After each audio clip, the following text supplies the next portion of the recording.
So ito, para sa pangkalahatan din dito, siyempre, yung mga iba hindi sila maniwala dito sa rituals. Pero maras lang yung mga hindi, kailangan ito sa tagal ng panahon ito. Kaya lang natin, na ito, we're running out of time. Siyempre, parang pamamaalam din natin dun sa nagkaroon tayo ng ritual dun sa kabababa ko lang. Isa dami nang nag-aangkin kung sa iba't ibang klase ng kinakain, kaya iba't ibang ugali na rin yung saka ang purpose nito is para sa kalahatan. Kahit mga kalaban, mamahalin natin yan kasi masasabi lang nila doon kasi yung kanilang knowledge hanggang doon lang kasi gumagawa lang sila ng pagsisisihan nila. Pero yan, isa sa mga 10 commandments yan, di ba? Love your enemy. Sila yung kalaban, pero tayo, hindi tayo lumalaban. Ang pag-ibig ang nananatili sa ating puso. Hindi naman natin inobliga sa kanila, gumagawa na lang tayo, pero ito, kung sino lang yung dyan, parang yung magandang ani sa isang hektarya, konti lang yung isa-separate mo na para sa binhi. Pero ito, walang sapilitan. Pero karamihan, mga susis to believe. Ayan lang natin mga yan. May knowledge sila, pero tanungin mo sa kanila kung sila may utap, sabi nila meron. Ituturo na dun sa ulo, pero nakita na ba nila? Ito, kung sa isip ng mga iba na ito, kung ito'y kalokohan lang sa kanilang isipan. Kasi this is very confidential, pero hindi tayo naghanda dito. We are only co-workers para sa programa ng Panginoon. Ayan lang natin yung mga dyan, dahil recorded naman doon sa confidential books. Recorded yan. Pero false accusation lahat yan.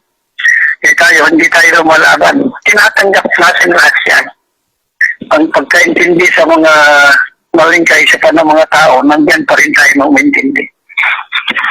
Pag pinaubayan natin to sa lahat nito, hanggang ngayon, marami pang umikot-ikot pero hindi sila maka-entry. Ang kala nila, parang ganun-ganun lang. Yung sinasabi ko, magsalim na lang tayo ng gamote ako. Para 3 to 4 months alam nyo, kayo ang naglagay dyan. Ikaw pa ako. Pinagkatiwala lang sa ating dito. At ginagampanan lang natin ng kautusan. At hindi lahat inutusan. Ito, tinanggap na natin mga libo-libong false accusation, pagod, uhaw, gutom, hindi para sa ating sarili. Pagsunod sa kautusan, itisin natin. Dahil alam natin, ng dulo, puro ani na. Kailangan i-lockdown natin kasi isakaroon tayo talaga ng 3 to 6 months na military will take over yan. Para sa katuparan, the old Marcos is not a family name, it's a mission. We use for medical assistance to rural communities and other sectors. Kaya hindi isang grupo lang ang implementor. Lahat na mga umaaway sa atin na hindi naman natin sila kaaway. Benefited sila lahat dito. Not only in the Philippines. Ito pa lang yung umpisa ng biggest phenomena that shall happen in this whole world shall be start and begin in our nation, the Philippines. At may nakapirma doon. Walang nag-aangkin doon. Anong nakalagay doon? Ang kayamanan na yan, hindi para sa isa. Ang kayamanan na yan, hindi for the present government. But ang kayamanan na yan, this one is intended to all Filipino peoples, especially the poor. That's the real essence of bagong lipunan. Pagbabago, tunay na pagbabago ng ating lipunan. Ilang days na lang tayo bago tayo magkadoble-dos. Rigid ng inaano natin dito. Maraming nag-o-offer dyan pero nagtatago pa rin tayo ng lantad. Hindi ako yan. Hindi lang yung ganun halaga. Million of millions ang kanilang offer pero ang ibubunga hindi maganda. Kailangan natin to perform for the final. Hindi 58, hindi 60. It's on the 59. Mean to say, hindi na lang 49 ito. 999.99, hindi na 0.9. Kaya 59 yan. Kaya lahat naman nakikinig na hindi lahat yan ay loyal. Maraming nagkasabante. Marami nang nagpapagod, marami na rin nagkukwenta. Pero wala tayong ano dyan. Kaya mga nagkasabante, dinidili nyo ang iyong sarili. Kung pulido kayo, mas pupuliduhin pa. Unang-una inyong pag-iisip. Ibabalanse sa mga gawa. Kasi word without work and deeds is dead. Nandito na tayo sa material balance. We have to maintain the dignity and integrity. Help one another. So let us go together, let us help one another. Ito, umiiwas tayo sa mga kasi a lot of intruders, mga dyan.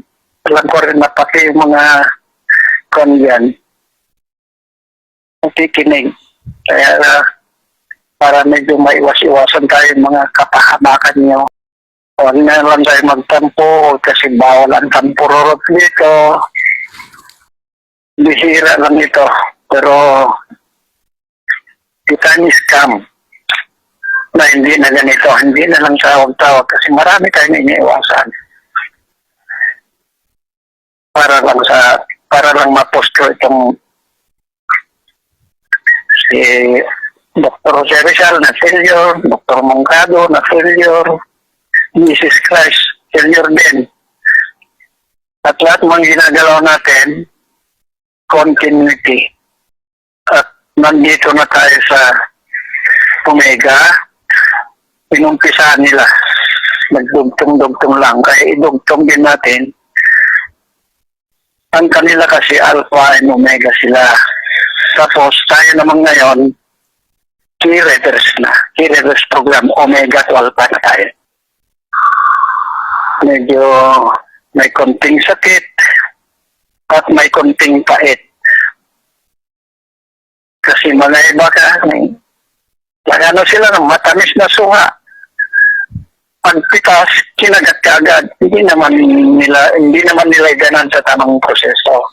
Nasa tamang proseso tayo.